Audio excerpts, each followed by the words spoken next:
Stunning new developments on the missing jumbo jet. These details first reported by ABC News. Someone who knew what they were doing turned off two key tracking devices in the cockpit, one at 1:07 a.m., the other at 1:21 a.m. That's a 14-minute gap, cutting off contact with the plane.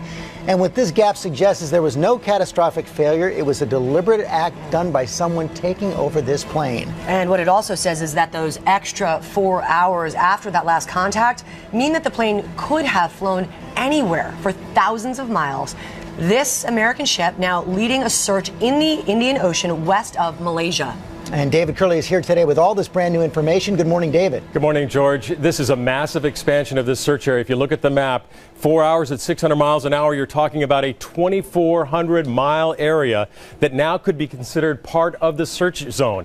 But we have also learned from U.S. sources that they believe some of the communication systems, as you mentioned, were intentionally turned off at different times, meaning this was not a catastrophic failure. ABC News has learned that those two separate key moves in the cockpit may be crucial to solving the mystery. Just 26 minutes into the flight at 1:07 a.m., the final data transmission was made from the cockpit. At some point, that system shut down.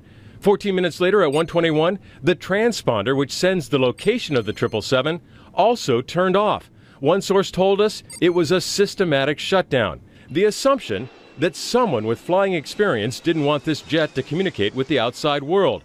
Our sources tell us one feature that apparently cannot be manually turned off is a ping feature, which is part of a data health system for the aircraft. If the plane had disintegrated during flight or suffered a catastrophic failure, it's expected all three signals, the pings, the data messages, and the transponder, would stop at the same time. In the case of Malaysia Air flight, the ping continued hourly, our sources say, for 4 hours after the flight disappeared off radar.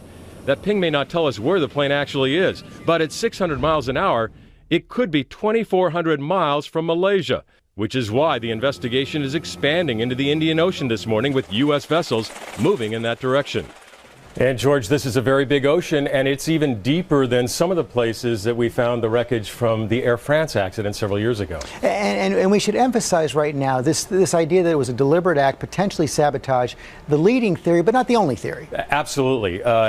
This is a possibility there was still a fire. Could have been some cargo problems. Could be that the pilots were lack of oxygen, had hypoxia, and actually passed out. This is the leading theory. This is what the Americans have found out so far, and now we're talking about this entire part of the Indian Ocean, which, as I mentioned, is very deep. They think that that flight path, that they got one ping over here, kind of leads them over into this area and into the Indian Ocean.